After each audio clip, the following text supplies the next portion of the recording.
amma guranee sanittiin isinii deebi'a.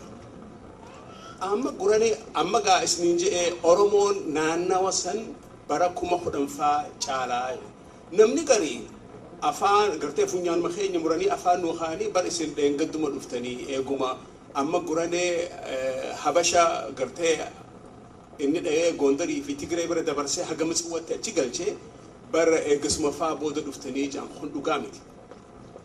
Wanni dhugaa ittiin tahin jeneraalli bebeekamoon gartee amma guranee keessaa gariin Oromo maqaa isiniif hin dhawootu.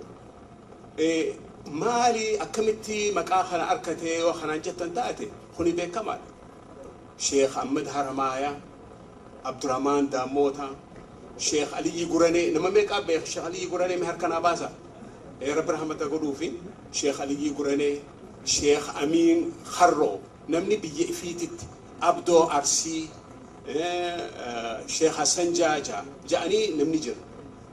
Amma guraneetis wanni guraneetti jaan naannoo sani dhalatee guddatee odoo gartee abbaa waraanaan ta'in jecha kanaa jecha bakki inni dhalate hubata. Namni beeku hubata jechaan yuunivarsiitii Haramaa bira dhaabbattee akkanatti if gaditti gartaa jaan anillee hin beeku biyya sana dhayne. Kiiloomeetira 5 jaan namni beeku gaana hin.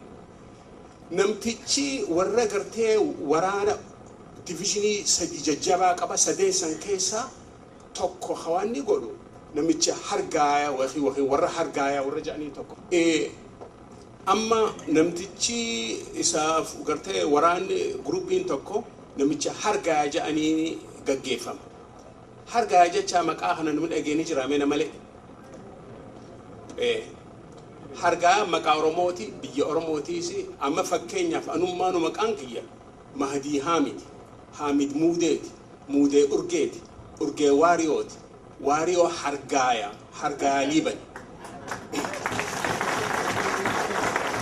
akkamitti generaalli amma gurane hargaya tehe Oromo miti ja'ama kana jecha innilleen Oromo generaalli isa jabaan hagarte haga Gondarii fi Tigree dhaqee lolelleen wanni hargaya jechaadha kanaafu amma gurane Oromo